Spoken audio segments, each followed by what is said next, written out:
America is a product of over 200 years of immigration. Opportunity, wealth, refuge, adventure, all very familiar ideas. But what of second generations? Me and my sister, we were at the tennis courts, and these stupid middle school boys started making jokes and, gestures. First time we moved into our neighborhood, I was just born. And this lady across the street, she had people sign a petition about how you should leave just because we were Hispanic. Very cutting, very hurtful. Waves of influence sweep through. Do ethnic identities scatter and flee? Today we're here with Carmen and Casey Kwan. Carmen is the one on the left, Casey is the one on the right. Dad was born in Macau, and our mom was born in Hong Kong. They've been here since high school. My name is Jorge Quevedo. I'm originally born in Boston, Massachusetts, and my parents are from Ecuador, Guayaquil. My name is Michelle, and I'm Vietnamese. My parents are from Vietnam, and they've been living in America for about 32 years. My name is Marshall Espino. Both parents are from Colombia, South America. We've been here 30 years. My name is Shwari Patel. My parents are from India. They've lived here for 23 years. I was born here in New Jersey.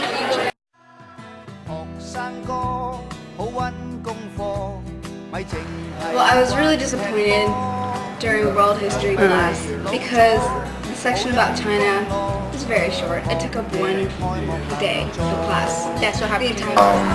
The last thing I learned about my native country is where it was located. So I guess you wouldn't say you feel well informed. No. All I know is that they're very famous drug trafficking. That's all I know. In history classes and things, by the time we get to Vietnam, it's I don't know why, but we don't really touch on it. We just say that there's a war, and then that's about it. Nothing really, because I learned it all at home. So nothing at all? Nothing at all. I know everything. English is my language, it's the language of this land. And every sign that's posted here I should understand.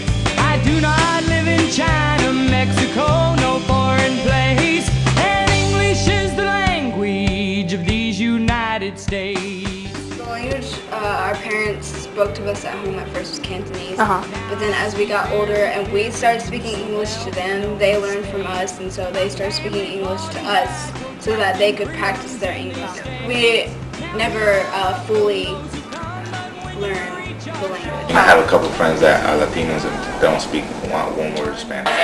She strongly encourages me to speak it as much as possible so I don't lose my roots. Okay. So do you speak it at home all the time? Yeah. So you're That's the only fluent. language I speak. Can you read and write it? No, I can't. I don't have a place to go learn, and my parents are too busy to teach me. I kind of learned it both at the same time. I was Spanish at home, but out I was speaking English. Are you kind of proficient at reading and writing Spanish? I speak Gujarati fluently, and then I speak a little Hindi. Well, I can't read or write it. I learned English as I learned Spanish. Read, write, both. When I was in school, all my friends were either Salvadorian, Mexican, or Dominican. We relate because most of the Latin culture, we have similarities to how we think, how we dress, how we eat. The quality of Chinese food here does not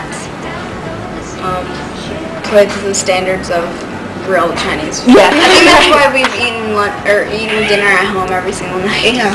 We have billions of Indian stores here. They supply all the spices and all the foods, and we have a lot of restaurants, so our big parties can be catered and everything.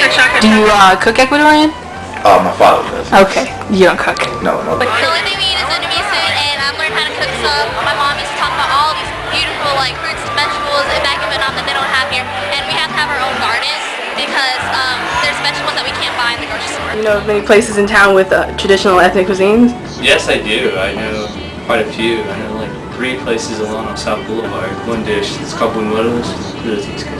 That and empanadas. The hip-hop influence is stronger than the Latino? Yeah, because ever since I was little, I was always into hip hop, rap. I picked it up with my friends in my neighborhood when I was younger. None of my friends were Latino. We all found something that we all liked together, which was hip hop, and we grew up on that. I listen to American music basically, but I watch Vietnamese music videos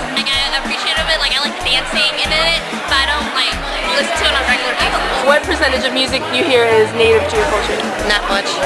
Sometimes the movies they might have a little bit, but that's pretty much it. I don't really listen to Chinese music At all, 0%? Pretty much. Maybe like 0.5%. I listen to a little bit. Well, I listen to like Asian music. I like the poppy type of stuff. Like, I think I know one Cantonese song and I love it. There's a CD I burned for my parents. Old songs, like from the 50s and 40s that I enjoy a lot. So how would you respond to this statement? Suburban Southeast America is welcoming to immigrants. Sort of, in a way. Well, there's lots of temples and diverse schools and stuff, so you can meet people who like your own race and then meet other people. There are parts of Charlotte that are more segregated than others, but it's not everybody who's not putting the effort into learning other There's no cultures. reason to be discriminative towards me, and if anyone ever does that, then I just like brush it off because I'm still proud of it. Even if you don't like me, I like myself about being Asian, and I'm happy about it. Old lady across the street's not gonna tell them where to live. Oh, okay. I mean, come on. I believe that if I were to grow up into another country, I would be a different person. I love how American culture, it teaches you to be a strong person, because I know that in Asian culture they would kind of like, okay, Michelle, you should stay home and do this, cook this, clean that.